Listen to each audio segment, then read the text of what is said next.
বন্ধুরা, এটা হচ্ছে সেলগড়া চুলা। কাছে পাহাড় আছে, পাহাড়কে খুব সুন্দর দেখা যাচ্ছে। এটা সেলগড়া চুলা। এখানে দুটো মেশিন চুলা আর দুটো আগুন দেওয়ার জন্য, ইট পোড়ানোর জন্য ভাটাও আছে।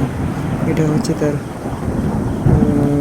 ইটা শুকানোর জন্য জায়গা। আর এটা হচ্ছে এখানে নারকেল পাতার ছাউনি দেওয়া ছিল। এইভাবে লাইন লাইন করে ইট শুকানো হয়। আর এগুলো কাঁচা ইটকে এই পায়রা খুব করছে। এখানে গাড়ির লোড হচ্ছে। এটা হচ্ছে কুমার চুলা, এটা বাইরের চুলা। বৃষ্টি আসবে তার জন্য এভাবে ত্রিপল দিয়ে ঢাকনা দেওয়া আছে। গাড়ির লোড হচ্ছে।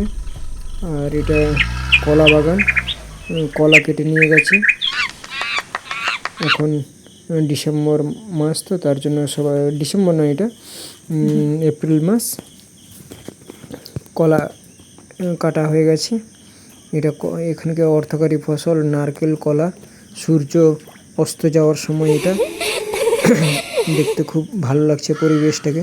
তোমরা বেশি বেশি করে এই ভিডিওটাকে শেয়ার করো, সাবস্ক্রাইব করো, লাইক করো, কমেন্ট করো। যত বেশি শেয়ার করবে তত আমি অনুপ্রাণিত হব। আর এটা হচ্ছে কুলেশ্বরমের গভর্নমেন্ট হসপিটাল, সরকারি হসপিটাল। এখানে যাওয়ার জন্য সবারই কোনো বাধা নিষেধ নেই, এটা বিনা পয়সায়। এটা হচ্ছে গভর্নমেন্ট হসপিটালের সামনের দিকটা অংশ। আর এটা হচ্ছে আপনার বসার জায়গা। এই দিকটা হচ্ছে গাড়ি রাখার জায়গা। বট গাছও আছে, বিভিন্ন রকমের গাছপালাও আছে।